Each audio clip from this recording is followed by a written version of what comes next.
आ जाएगा। आ जाएगी। कर दिया, हो रहा है।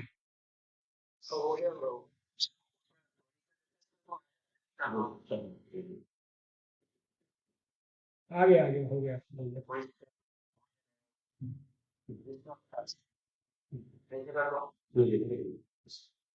कक्षा 10वीं के सभी छात्रों का स्वागत है फेसबुक लाइव में। आज हम यहाँ पर कक्षा 10वीं के अंग्रेजी विषय के संबंध में आपके साथ मौजूद है। मेरे साथ यहाँ पर साथ में मेरे सहयोगी शिक्षक हैं परशुराम दुबे जी और मैं मनीष कुमार नैना। हम अंग्रेजी विषय के फेसबुक लाइव में पिछले बुधवार को पैटर्न के बारे में, ब्लूप्रिंट के बारे में, ये सारी चीजों के बारे में आपको बता चुके थे। सभी छात्रों से लाइव के माध्यम से एक आग्रह करना चाहूंगा कि वो अपनी समस्याओं को और अपने क्वेश्चंस को कमेंट बॉक्स में जरूर लिखें, ताकि हम यहाँ से उन्हें जो भी कठिनाइयां हैं उनका प्रॉपर मार्गदर्शन दे सकें। हम बात करेंगे आज फिर एक बार क्वेश्चन पेपर की। तो मैं शॉर्ट में आपको फिर से बता दूं कि आपका क्वेश्चन पेपर 75 मार्क्स का है। उसमें 4 सेक्शंस हैं, जिसमें रीडिंग, राइटिंग, ग्रामर और फिर लिटरेचर जो है वो आपको मिलेगा। हमने पिछले जो लाइव में थी अनसीन पैसेज पर हमने चर्चा की थी। कमलेश रजक जी गुड इवनिंग, हेमराज जी आपको भी नमस्कार, गुड इवनिंग। मैं सभी छात्रों से कहूंगा कि गुड इवनिंग और ये सारी चीजें ठीक है, मैं सभी को एक साथ गुड इवनिंग कह रहा हूँ। आप सबसे पहले अपना प्रश्न लिखिए, क्योंकि जिस मकसद के लिए हम आपके बीच यहाँ पर हैं हम उसको पूरा कर सके। हमने नोट मेकिंग का एक तरीका भी बताया था। क्वेश्चन नंबर 2 जो है वो आपका जो होता है क्वेश्चन नंबर 3, ये नोट मेकिंग का होता है, 4 मार्क्स का होता है। उसके संबंध में भी हमने आपको फॉर्मेट के बताया था कि नोट मेकिंग के फॉर्मेट में कैसे लिखना है, नोट मेकिंग के स्पेशल फीचर्स क्या है, ये सारी चीजें हमने आपको पिछले लाइव में बताई थी। हमने साथ में आपको एप्लीकेशन लिखने का भी तरीका बताया था। आपने निश्चित रूप से प्रैक्टिस की होगी। अगर आपने प्रैक्टिस की होगी तो आपको निश्चित रूप से ये एप्लीकेशन लिखने में स्किल आ गया होगा। अगर कोई ऐसी समस्या आ रही है तो फिर आप मुझसे उसके संबंध में पुनः मार्गदर्शन ले सकते हैं। आज हम यहाँ पर जो फिल इन द ब्लैंक्स आपको आते हैं 5 मार्क्स के, उस पर बात करेंगे। राजू कुर्मी जी एप्लीकेशन के बारे में कह रहे हैं। एप्लीकेशन के बारे में मैं फिर से एक बार दोहरा दूं। एप्लीकेशन का जो क्वेश्चन है आपका क्वेश्चन नंबर 4 होता है। यहाँ पर बच्चों को, छात्रों को ऑप्शन मिलते हैं, या तो आप लेटर लिख सकते हैं या आप एप्लीकेशन लिख सकते हैं। तो बेटर ये है कि आप एप्लीकेशन को चुने, क्योंकि एप्लीकेशन का एक फॉर्मेट होता है। इनफॉर्मल फॉर्मल लेटर का भी फॉर्मेट होता है, लेकिन एप्लीकेशन में कुछ चीजें ऐसी होती हैं जो आपको नंबर दिला ही देगी। यहाँ राकेश कोरी जी कह रहे हैं सर नोट मेकिंग में एब्रीविएशन लिखना जरूरी है। बिल्कुल ध्यान रखिए, नोट मेकिंग के 3 फीचर आपको ध्यान रखना है। आपको सबसे पहले तो टाइटल जो है वो सही निकालना है, और टाइटल की स्पेलिंग TITL ही लिखना है ना। क्योंकि कुछ बच्चे TITTLE लिख देते हैं, वो गलत हो जाती है। तो सबसे पहला फीचर है नोट मेकिंग का टाइटल, यानी जो पैराग्राफ है उसमें किस टाइटल पर वो पैराग्राफ आपको दिया गया है वो आपको निकालना है। नंबर दो है एब्रीविएशन। एब्रीविएशन इसी को शॉर्टेड फॉर्म कहते हैं। मैंने पिछले उसमें आपको बताया था कि जो एब्रीविएशन या शॉर्टेड फॉर्म होते हैं इन्हें बनाने का कोई रूल नहीं होता है।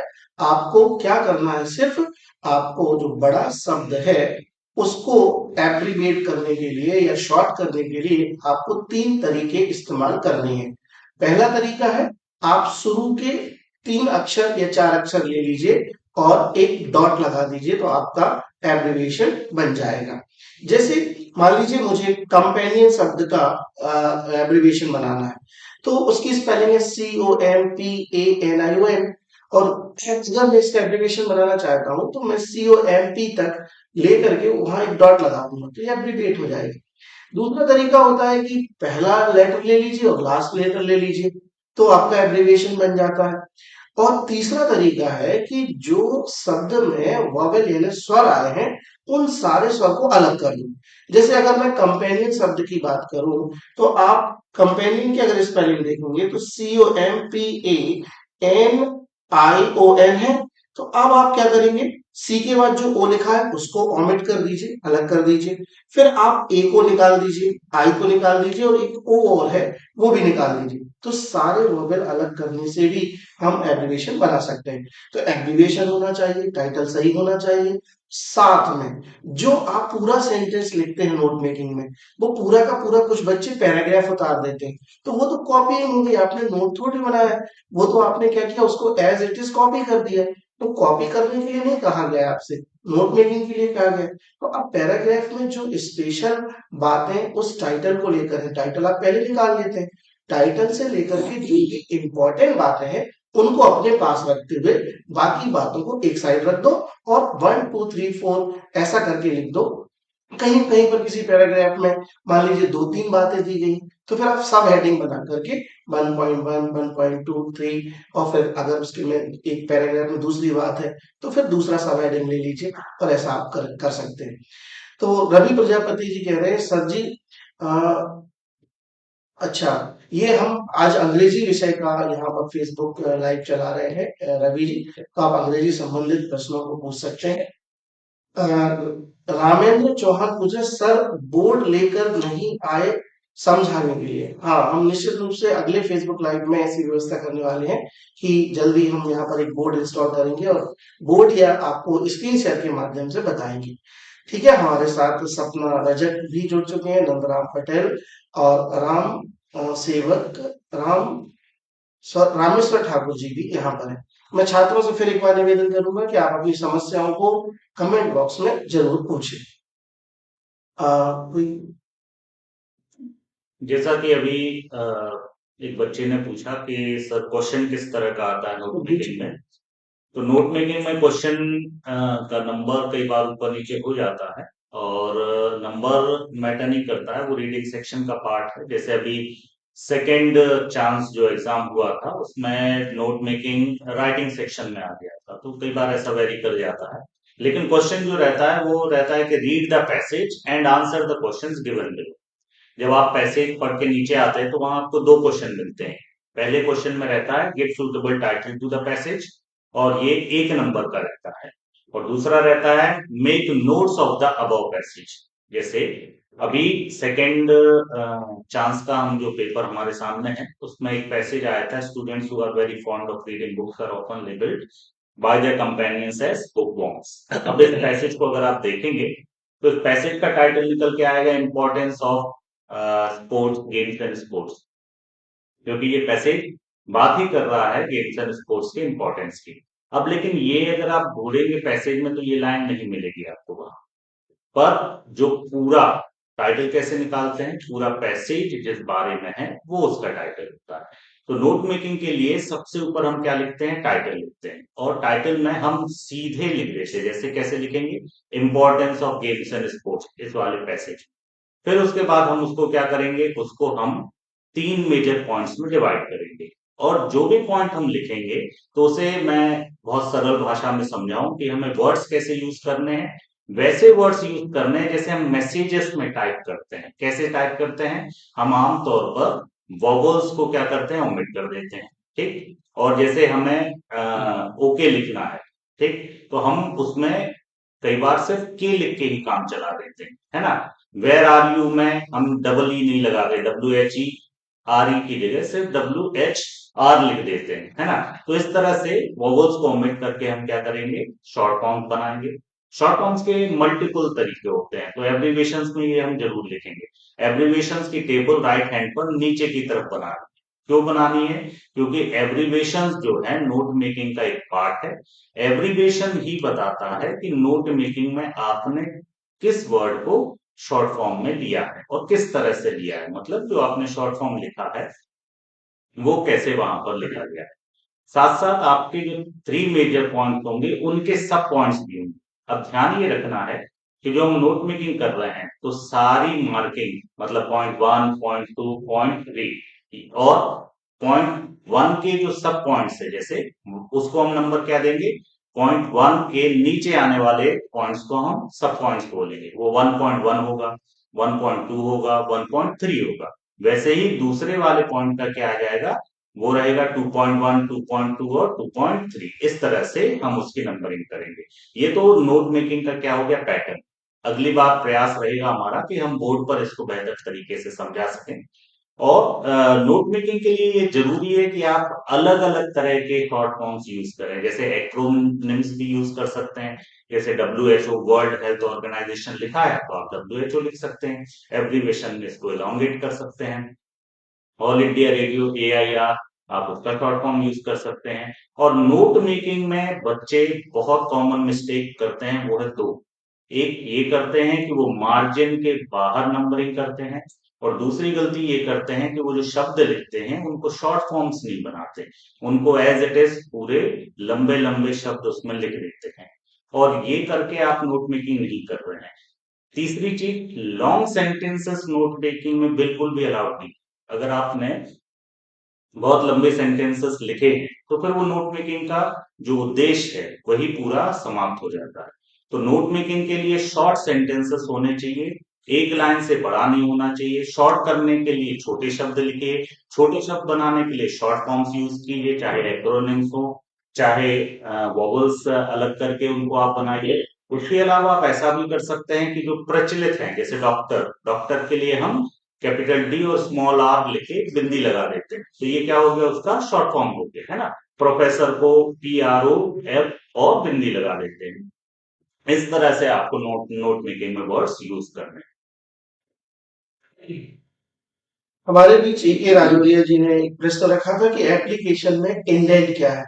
तो राजौरिया जी, मैं आपको बता दूं कि जो ऑफिशियल लेटर है, फॉर्मल और इनफॉर्मल, उनमें आजकल सारा कुछ लेफ्ट इंडेंट में लिखा जाता है। सभी छात्र अच्छे से समझ लें इंडेंट क्या है।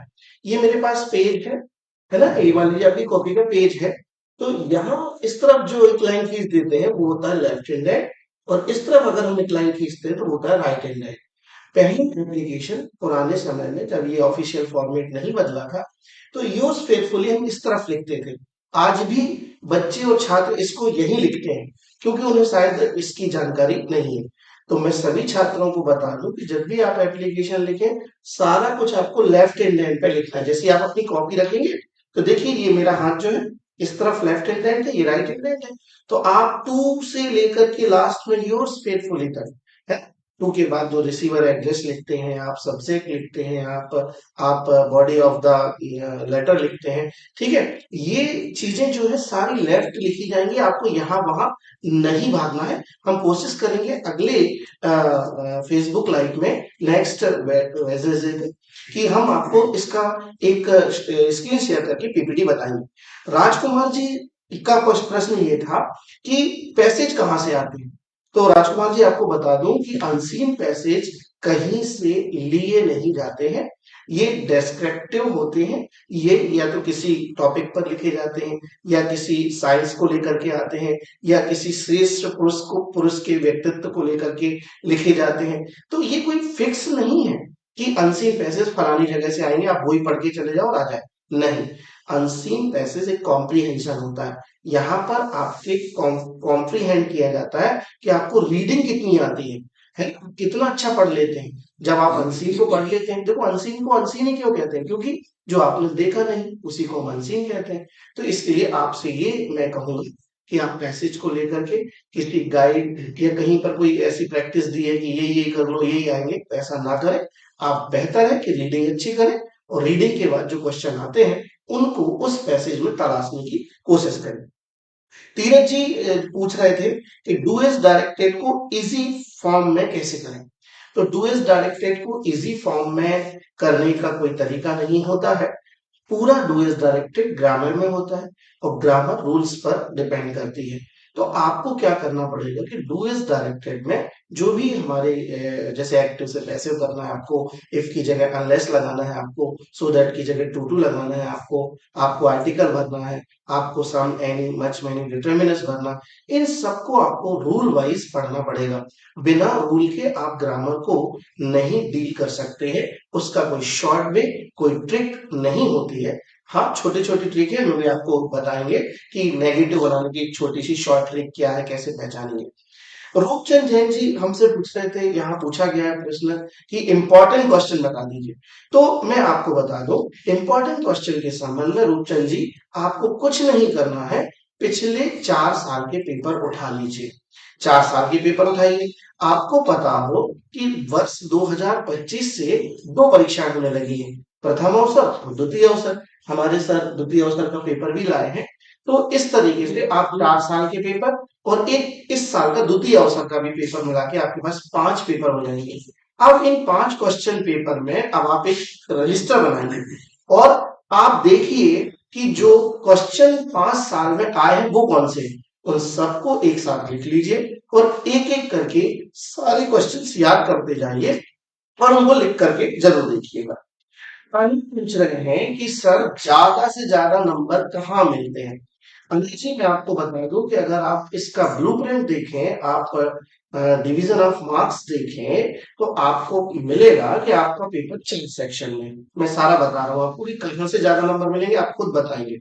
हाँ, मेरा छात्रों से निवेदन है कि वो अपने कमेंट जारी रखें और जो भी उनकी समस्याएं हैं, ठीक वो आप इस कमेंट बॉक्स में जरूर लिखें ताकि हम उस पर अपना जो सॉल्यूशन है वो दे सकें।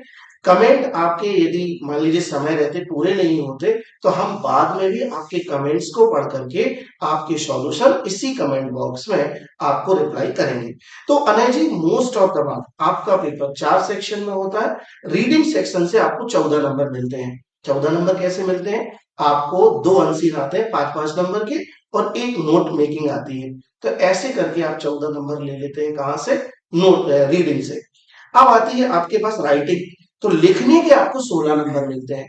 अब ये 16 कैसे मिलते हैं इसका आप अगर पेपर उठाकर देखेंगे तो आपको पता चलेगा कि 4 नंबर का एक एप्लीकेशन लेटर आता है, आपको 5 नंबर का एक ऐसे राइटिंग आती है, साथ में आपको पिक्चर गाइडेड भी आता है। ग्रामर आपको 10 नंबर देगी। कुछ बच्चे क्या करते हैं, साल भर ग्रामर ही पढ़ते रहते हैं। 75 मार्क्स के पेपर में केवल 10 मार्क्स का ग्रामर आता है, ठीक है, जिसमें 5 मार्क्स के आपके फिल इन द ब्लैंक्स होते हैं और 5 मार्क्स के डू इज डायरेक्टेड होते हैं। तो आप पूरी ताकत एक जगह मत लगाइए ग्रामर में, आप राइटिंग में, रीडिंग में। और रहा अब लिटरेचर। लिटरेचर से तात्पर्य है हमारा दोनों किताबों से।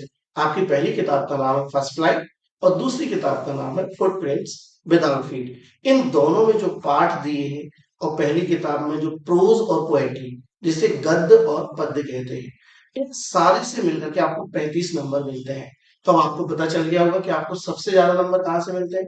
आपको सबसे ज्यादा नंबर मिलते हैं लिटरेचर से, यानी आपके प्रोज से, आपकी पोएट्री से और आपके सप्लीमेंट्री रीडर से, जिस किताब का नाम है द फुटप्रिंट विदाउट फीट। हमारे पास और भी कमेंट है। इमरत राठौर जी यहाँ पर है, हमारे सर दुबे जी इसको लेंगे कमेंट को। अभी जैसे क्वेश्चन था कि ग्रामर जो है उसे इजी तरीके से हम कैसे देखें, तो पहले मैं फिलिप्स की कुछ बात करना चाहूंगा। फिलिप्स में जैसे पिछले राइट में सेशन में हमने बात की थी कि एक फिलिप आर्टिकल से जुड़ रहा है। आर्टिकल्स में अगर आप देखेंगे तो ए और एन जो है उन दोनों के डिफरेंस को लेकर एक क्वेश्चन अक्सर पूछा जाता है, वर्डिंग्स बदल जाती हैं।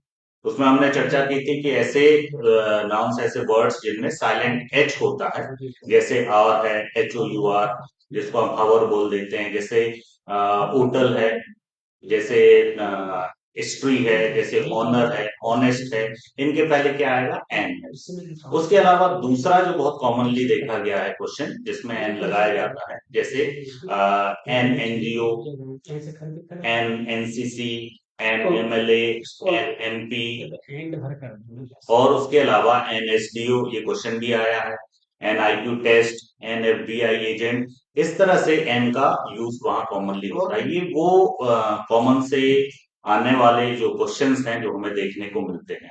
जब हम द का की बात करते हैं तो आमतौर पे जैसे the United states of America या द UN, द BBC, इस तरह से ये द का प्रयोग में क्वेश्चंस रिपीट होते हैं। अक्सर इनमें देखे जाते हैं। और इसकी जगह शॉर्ट फॉर्म्स में जैसे जब पीएचडी आता है तो अ पीएचडी होता है, अ नासा होता है, क्योंकि उसमें कॉन्सोनेंट एन का उच्चारण वहां से शुरू होता है।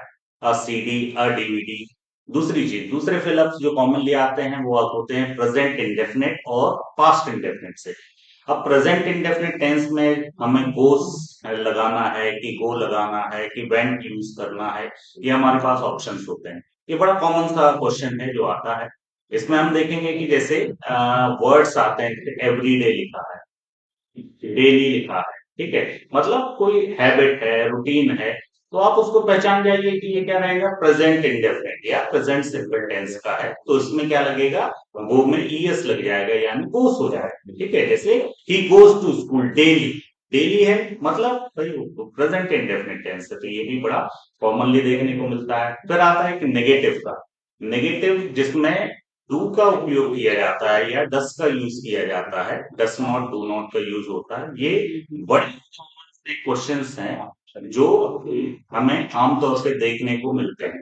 तो इन पर अगर आप फोकस करेंगे तो आपको ना सिर्फ अच्छी स्कोरिंग हो जाएगी, बल्कि उन 10 नंबर में से आप अधिकांश नंबर स्कोर कर पाएंगे। एक क्वेश्चन और बनता है सम और एनी का। तो जैसा हम जानते हैं कि सम का यूज जो है फॉर्मेटिव सेंटेंसेस में होता है, और ऐसे सेंटेंसेस जिसमें रिक्वेस्ट की गई है, जैसे would you like to have dash coffee, तो उसमें अब डैश कॉफी जो है उसमें क्या आएगा, सम कॉफी है ना, भले ही इंट्रोगेटिव, और इंट्रोगेटिव और नेगेटिव में क्या आता है, निया। लेकिन चूंकि ये रिक्वेस्ट है तो इसमें क्या आएगा, सम आएगा। तो आप अगर एनालाइज करेंगे, जैसे सर ने अभी बताया प्रीवियस ईयर्स पेपर्स को, तो प्रीवियस ईयर पेपर में जो एक्सरसाइजेस हैं, वो सारी एक्सरसाइजेस अगर आप करेंगे तो आपको एक पैटर्न समझ में आएगा कि ज्यादातर क्वेश्चन, ज्यादातर फिलअप्स, ज्यादातर जो यूएस डायरेक्टेड के क्वेश्चंस हैं वो कहाँ से बनते हैं, और ये आपकी प्रिपरेशन में क्या करेगा, काफी कुछ हेल्प कर देगा। एक क्वेश्चन बार बार रिपीट हो रहा था कि भाई हम ऐसे कैसे लिखें, या ऐसे की जो लेंथ है वो कितनी रखें। देखिए, 5 लाइन लिखने से आपको 5 नंबर नहीं मिलेंगे। ऐसे मतलब किसी टॉपिक पर आपको डिटेल में लिखना है। जब आपको डिटेल में लिखना है तो स्वाभाविक है कि उसके लिए 5 लाइन लिखने से आपकी स्कोरिंग नहीं हो पाएगी, ठीक है। वो कम से कम 1 पेज का या 1.5 पेज का वो जाना चाहिए राइटिंग, और आपको पूरी डिटेल में सारी चीज देनी है। बच्चे इसको दो तरह से लिखते हैं आमतौर पर, साइड हेडिंग्स का यूज करके, जैसे इंट्रोडक्शन है, फिर उसके बाद में एडवांटेजेस है, फिर उसके बाद डिसएडवांटेजेस है, फिर लास्ट में कंक्लूजन किसी भी टॉपिक पर। और कुछ बच्चे जो है उसे सीधा पैराग्राफ के रूप में लिखते हैं। दोनों ही तरीके सही हैं, क्यों, क्योंकि ये डिपेंड करता है कि टॉपिक कैसा है, ठीक है। ये जरूरी नहीं है कि साइड हेडिंग्स ही हो, और ये भी जरूरी नहीं है कि वो ना ही, ठीक है। अगर वो डिमांड करता है टॉपिक तो उसके हिसाब से आप साइड हेडिंग्स का यूज कर सकते हैं। और कॉम्पोजिशन में ऐसे जो है वो सबसे ज्यादा वेटेज यानी 5 नंबर का रहता है। एक और क्वेश्चन था कि भाई हम तैयारी कैसे करें कि ज्यादा से ज्यादा हमारी स्कोरिंग किस तरह से हो सकती है। तो उसके लिए सबसे अच्छा तरीका है कि भाई अभी दिसंबर है हमारे पास, आधा दिसंबर है, पूरी जनवरी है। आप शुरू कीजिए लेसन्स पढ़ने से, लेसन्स पढ़ने से, और वहीं से आप आंसर ढूंढिए उन क्वेश्चंस के जो लेसन के बॉक्सेस में दिए गए। इससे दो बातें होंगी, एक तो आप रीडिंग सेक्शन आपका प्रिपेयर होगा, मतलब अनसीन पैसेज कैसे आंसर करने हैं। दूसरा, आपका एक्सट्रैक्ट वहीं से तैयार हो जाएगा। तीसरा, आपके क्वेश्चन आंसर्स चूंकि आप खुद ही ढूंढ रहे हैं, तो उनसे आप भली भांति परिचित हो जाएंगे, तो वो याद रखना आपको आसान। तो जो बेस्ट तरीका है, इंग्लिश जिन्होंने प्रॉपर तैयारी अभी शुरू नहीं की है, वो लेसन और पोएम्स के रीडिंग से और उनके खुद आंसर ढूंढने से। आपके पास आंसर्स हैं, टीचर्स ने आपको प्रोवाइड किए हैं, बहुत अच्छी बात है, लेकिन उसके बावजूद आप उन क्वेश्चंस के आंसर्स खुद ढूंढने का प्रयास कीजिए। इससे आप एक नहीं बल्कि 3 सेक्शंस एक साथ ही प्रिपेयर कर लेंगे, रीडिंग सेक्शन भी और कॉम्प्रिहेंशन यानी क्वेश्चन आंसर्स भी, और उसके साथ साथ जो है आपकी प्रिपरेशन हो जाएगी इस चीज की कि आप एक्सट्रैक्ट्स अच्छे से आंसर कर सकते हैं। तो ये एक तरीका है, ये एक इस तरह से आप अपनी तैयारी बेहतर कर सकते हैं और स्कोर भी बढ़िया कर सकते हैं। फिर कॉम्पोजिशन की अगर हम बात करें तो अकेला कॉम्पोजिशन जो है 16 मार्क्स कंप्राइज करता है और 16 मार्क्स कम नहीं होते हैं। इनमें एप्लीकेशंस और लेटर का फॉर्मेट है, इसके ऊपर आप ध्यान दीजिए। उसके अलावा फिर पिक्चर कॉम्पोजिशन है, पिक्चर कॉम्पोजिशन के बाद ऐसे भी है। तो ये आपके लिए क्या करेंगे, बढ़िया वेटेज देंगे, ठीक है। और कॉम्पोजिशन, कॉम्प्रिहेंशन और रीडिंग सेक्शन आपके लेसन्स, पोएम्स के आधार पर बड़े अच्छे से तैयार हो सकते हैं। यहाँ नेहा जी पूछ रहे हैं कि ऐसे लिखने का तरीका बता दीजिए। एक क्वेश्चन कमेंट बॉक्स में है कि ऐसे कैसे लिखना है। तो मैं आपको बता दूं कि ऐसे पर हमें केवल 5 मार्क्स मिलते हैं। तो आपको कोई भारी भरकम ऐसे तैयार नहीं करना है। आपको 150 वर्ड्स को लेकर के दिमाग में ऐसे लिखना है। जब भी आप परीक्षा में ऐसे लिखें तो आप एक फुल पेज ले लें। सबसे पहले तो जैसे मान लीजिए आप लिख रहे हैं और आपका पेज एंड हो रहा है, वहां 2 या 3 लाइनें बची हैं, तो आप उस लाइन को एक आड़ी लाइन से, तिरछी लाइन से क्रॉस कर दीजिए। है, फिर आप अगले पेज पर आइए जो फुल ब्लैंक पेज हो, है ना। वहां आप शुरू में ऊपर ले ऐसे का ठीक जो भी टॉपिक है उसको लिखिएगा। अगर आप चाहें तो परीक्षा में आप 2 पेन का यूज भी कर सकते हैं, लेकिन ये थोड़ा आपको समय लेगा। मैं आप सभी को बता दूं कि परीक्षाओं में आप ग्रीन और लाल पेन का यूज बिल्कुल भी ना करें, कतई ना करें। लेकिन आप काले और नीले पेन का यूज कर सकते हैं। तो आप जो हेडिंग डालते हैं, जो टाइटल लिखते हैं आप, उनको आप ब्लैक पेन से लिख सकते हैं। तो सबसे पहले आप टॉपिक का नाम लिख दें। जैसे आपको आया एन इंडियन फेस्टिवल, आपने एन इंडियन फेस्टिवल लिख दिया। अब इसके बाद आपको लेफ्ट हैंड में साइड में आना है और आपको लिखना है आउटलाइंस। आउटलाइंस मतलब जो आपका ऐसे चेक करेगा तो उसके दिमाग में एक इंप्रेशन ये जाना चाहिए कि आपने जो आगे लिखा है बहुत डिस्क्रिप्टिव, ठीक उसमें आपने लिखा क्या क्या है। तो आउटलाइंस में आपको छोटे छोटे जो आप पॉइंट शामिल करने जा रहे हैं ऐसे में, जैसे बंडल ऑफ साइंस में, तो आप पहला पॉइंट इंट्रोडक्शन रखें आउटलाइन का और लास्ट पॉइंट कंक्लूजन रखें। सभी लोग लिखिएगा, सभी लोग अपने रजिस्टर कॉपी को साथ में लेकर के इन चीजों को लिखिएगा। आप जब भी ऐसे लिखें तो आउटलाइन जरूर लिखा करें।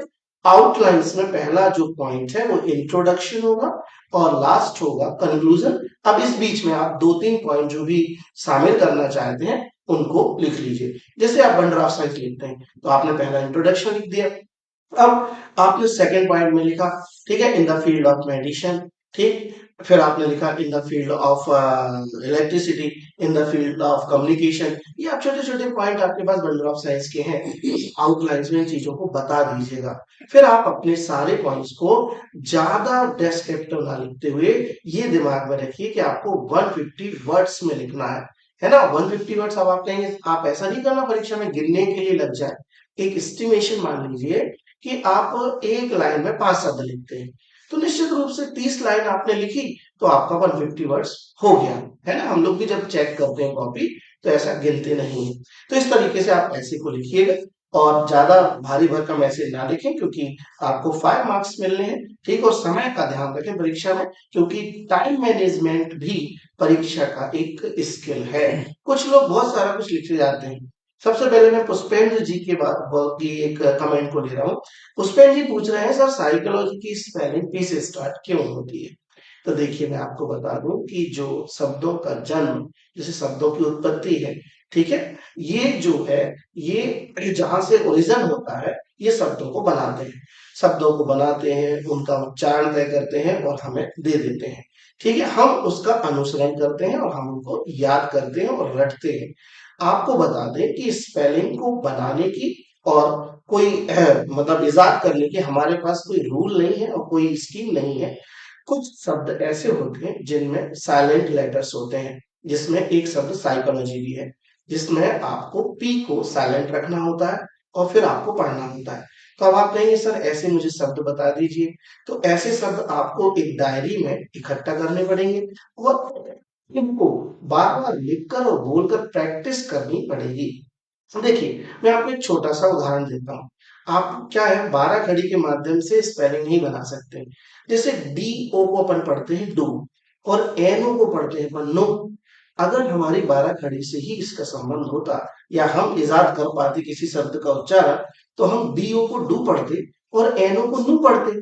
लेकिन हम बीओ को डू पढ़ते हैं और एनओ को हम क्या पढ़ते हैं, नू पढ़ते हैं। अब ये किसने कहा? ये जहां से उत्पत्ति हुई शब्द की, तो शब्द की उत्पत्ति, उसकी स्पेलिंग, उसकी वर्तनी और उसका उच्चारण, ये सब तय किया जाता है। ठीक है, और ये आईपीए के द्वारा होता है। अब इसके बारे में हम ज्यादा आपको नहीं ले जाएंगे, लेकिन आप क्या करें कि आप कोई भी स्पेलिंग है जिसमें कोई लेटर साइलेंट है, मान लीजिए आप इसे पी साइकोलॉजी पढ़ते रहे बहुत दिनों तक, लेकिन आपने सुना कि ये तो साइकोलॉजी है, तो आपको ये संज्ञान में आ गया, तो बस अब इसका कंफर्मेशन डिक्शनरी से कर लीजिए कि इसमें पी साइलेंट है और उसको साइकोलॉजी पढ़ा जाएगा। ठीक है, इसी तरह बहुत सारे शब्द हैं, जैसे अभी सर ने बताया भी, आर्टिकल के मायने में हम एच ओ यू आर, इसको हवर नहीं पढ़ना, इसमें एच साइलेंट हो जाता है, तो इसको हम अवर पढ़ेंगे, तब हम एन आर्टिकल लगा पाएंगे। इसी तरह H O N E S T, इसको हॉनेस्ट नहीं पढ़ते हैं, इसको हम ऑनेस्ट पढ़ते हैं, और जब हम ऑनेस्ट पढ़ते हैं एच को साइलेंट करके, तब हम एन आर्टिकल लगा पाते हैं। तो आपको ऐसे शब्दों की एक सूची तैयार करनी पड़ेगी। ऐसे ही आप देखिए, लेफ्टिनेंट शब्द में कहीं एफ नहीं आता, ठीक है, लेकिन उसको लेफ्टिनेंट ही पढ़ा जाता है। चलिए अगला कमेंट हम लेते हैं। मोहिमा ने पूछा था कि ऐसे को 5 पॉइंट्स में लिख सकते हैं क्या? तो मैं आपको बता दूं, पेपर में ऐसा कुछ लिखा नहीं आता है कि इतने पॉइंट्स में लिखिए। मैं फिर कह रहा हूं, you have to write your essay in 150 words. In 150 words you have to estimate the lines. If you write 30 lines in the copy, it means that it has 150 words, and more than 150 भी हो सकते हैं, लेकिन आपका ऐसे एक page में होना चाहिए। योर ऐसे must be exact and to the point and in the word limit. Yes. Hemraj ji का ये कमेंट है, टाइटल के शॉर्ट फॉर्म कैसे लिखें? तो हेमराज जी, टाइटल जो हम नोट मेकिंग में लिखेंगे, उसमें टाइटल में शॉर्ट फॉर्म का यूज नहीं करना है।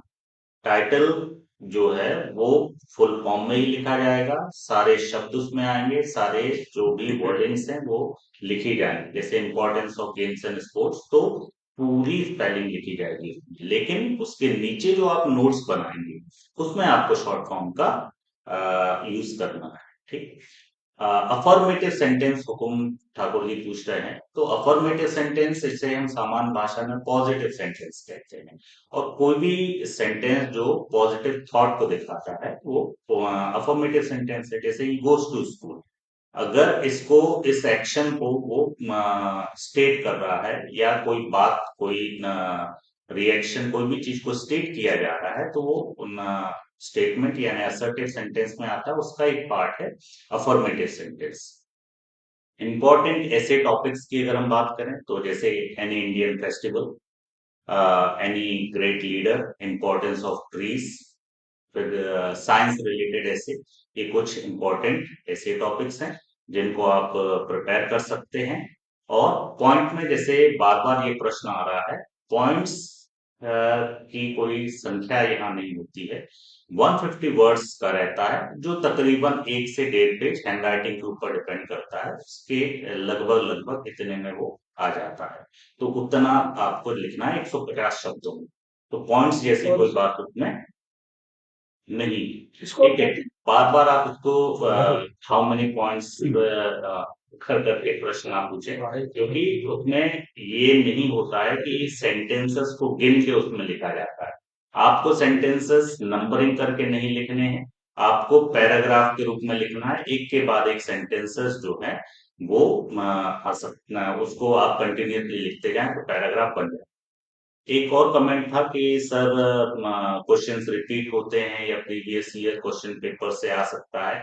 देखिए, previous year question papers suggest इसलिए किए जाते हैं क्योंकि वो आपको ना सिर्फ पेपर का फॉर्मेट समझा देते हैं, वो आपके दिमाग में बैठ जाता है, बल्कि जब आप सॉल्विंग की प्रैक्टिस करते हैं तो आपकी टाइम लिमिट से लेकर वर्ड लिमिट तक सबकी प्रैक्टिस हो जाती है। साथ साथ ये भी होता है, कई बार क्वेश्चंस रिपीट भी हो जाते हैं, और ये भी बहुत अच्छे से बच्चा समझ जाता है कि क्वेश्चन पेपर जो है उसे किस तरह से सॉल्व करना है।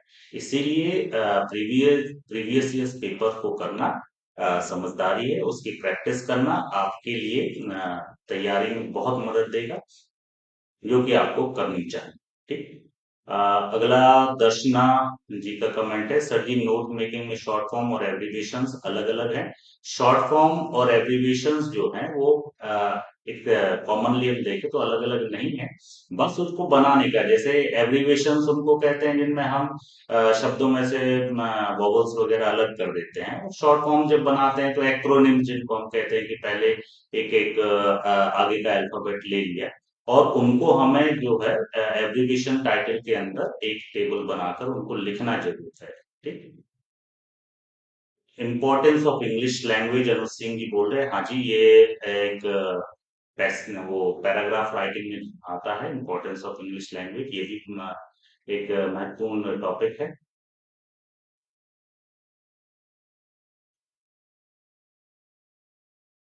नोट मेकिंग कैसे करें, धीरे करो इसको पढ़ तो पाए। एप्लीकेशन का सही फॉर्मेट यहाँ पूछा गया है। तो एप्लीकेशन के सही फॉर्मेट को पिछले लाइव सेशन में भी सर ने समझाया था, अभी भी उन्होंने शॉर्ट में बताया है, मैं फिर से आपको समझा देता हूँ। जैसे ये आपकी कॉपी है, अगर आपको दिख रही हो, और नहीं भी दिख रही तो कोई बात नहीं, आप समझ सकते हैं कि लेफ्ट हैंड में क्या होती है, मार्जिन होती है। ठीक। किसी भी पेज के लेफ्ट हैंड में अगर मार्जिन नहीं तो आप खींच सकते हैं। अब आपको याद ये रखना है, बहुत सरल है याद रखना, आप याद रखिए लेफ्ट हैंड रूल, है ना। क्या है लेफ्ट हैंड रूल? कि हर चीज, चाहे वो टू हो, चाहे द प्रिंसिपल हो, चाहे स्कूल का नाम हो, उसके बाद आप लाइन छोड़ के सब्जेक्ट लिखें, चाहे डियर सर या रेस्पेक्टेड सर लिखें, चाहे उसके बाद थैंक यू लिखें या योर सिंसियरली लिखें, ये सब के सब लेफ्ट हैंड साइड से मार्जिन से सटाकर आपको शुरू करना है।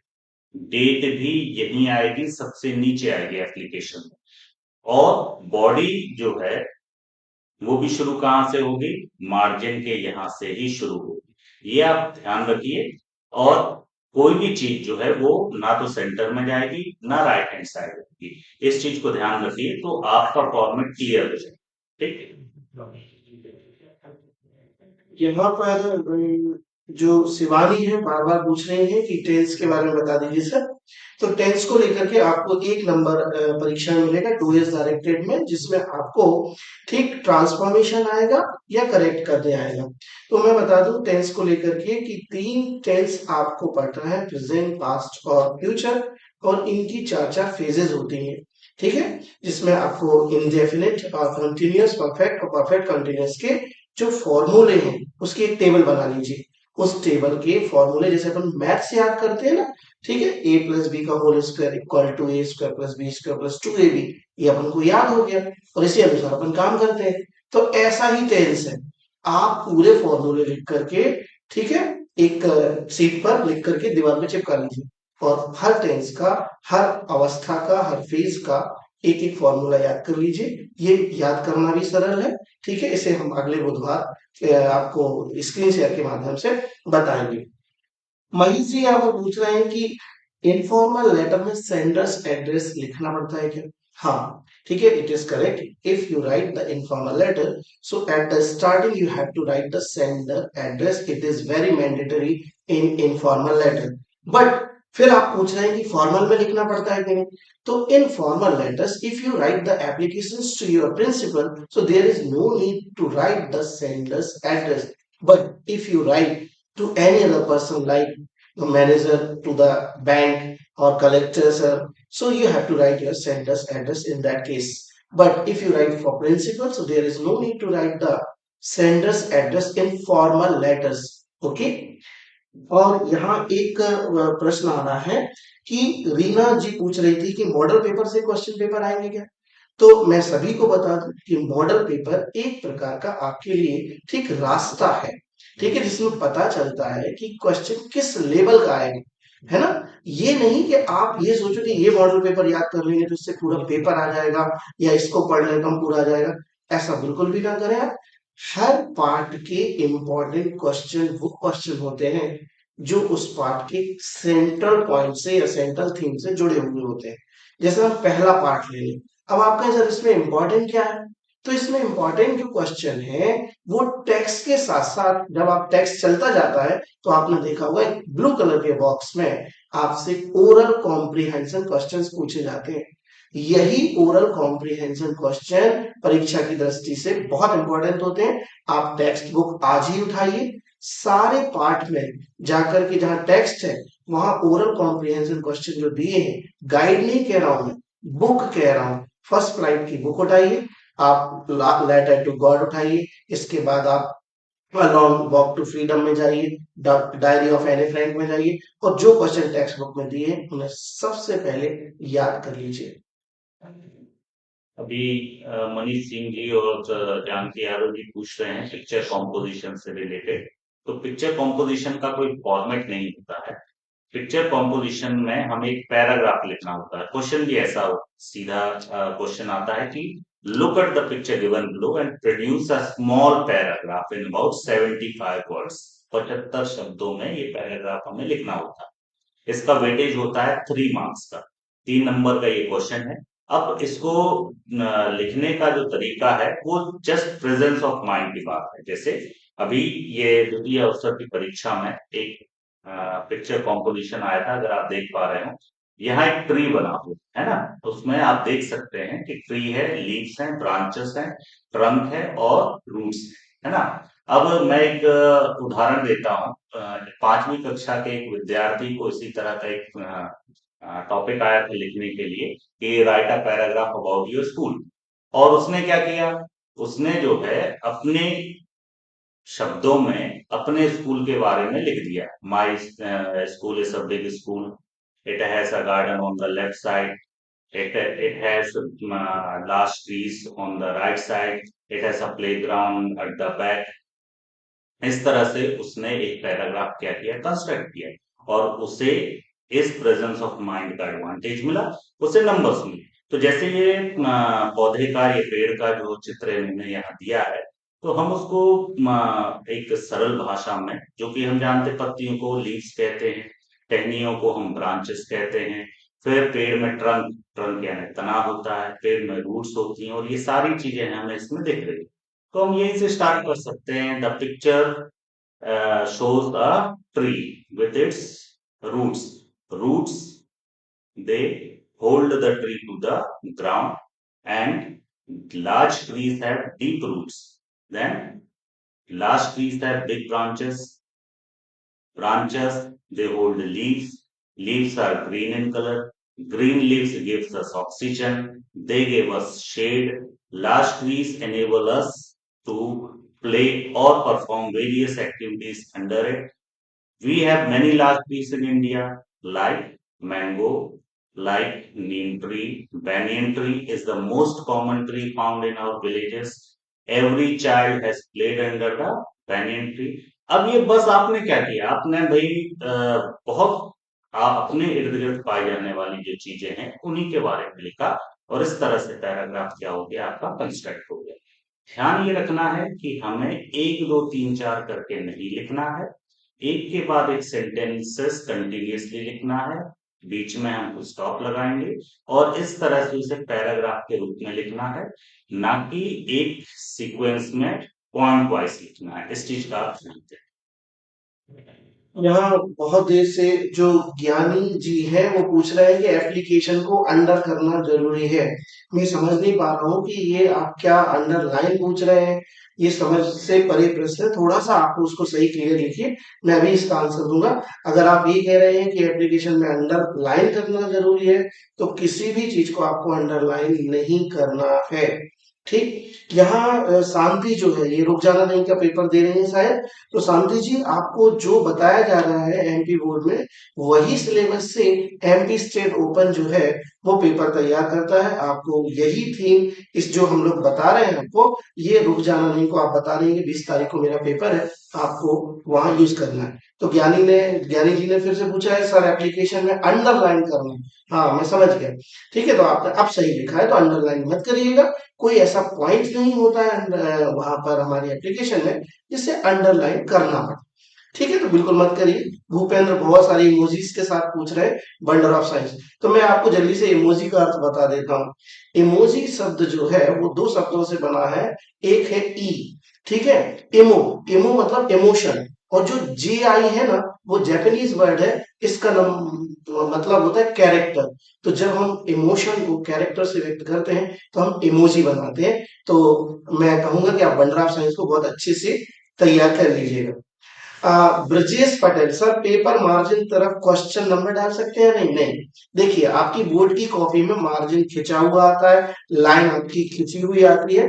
ये जो आपका लेफ्ट हैंड की साइड जो राजकुमार जी कह रहे हैं 3 2 1 फॉर्मूला, पहले प्रश्न को 3 बार ध्यान से पढ़े, फिर 2 बार बिना देखे पढ़े, फिर 1 बार लिखा देखे, बिल्कुल सही फॉर्मूला है। आपको मैं सभी को सजेस्ट करूंगा ये फॉर्मूला 3 2 1, 3 बार ध्यान से पढ़ो, 2 बार बिना देखे पढ़ो और 1 बार लिख कर पढ़ो। ये अच्छा तरीका है प्रैक्टिस का। ठीक है। अनय, अनय की बात को भी हम ले रहे हैं सर, सब टाइटल्स एंड उनकी पॉइंट्स में क्या डिफरेंस और क्या सिमिलरिटी है, एक्सप्लेन कर दीजिए। क्या होता है जब कोई बड़ा डिस्क्रिप्टिव पैराग्राफ होता है तो उसमें एक टाइटल होता है, उस एक टाइटल के अंतर्गत कई बातें की जाती हैं। जैसे मान लीजिए मैं टेक्नोलॉजी की बात कर रहा हूँ, अब मैंने टाइटल तो टेक्नोलॉजी निकाल लिया, लेकिन अब उस पैराग्राफ में मैं जा रहा हूँ तो मुझे टेक्नोलॉजी की कई चीजें उसमें पता पड़ रही है। जैसे टेक्नोलॉजी में मुझे मोबाइल के बारे में बताया गया, फिर उसी पैराग्राफ में आगे बढ़कर के मोबाइल के अलावा मुझे टेक्नोलॉजी, ठीक है, दूसरे टाइप की बताई गई।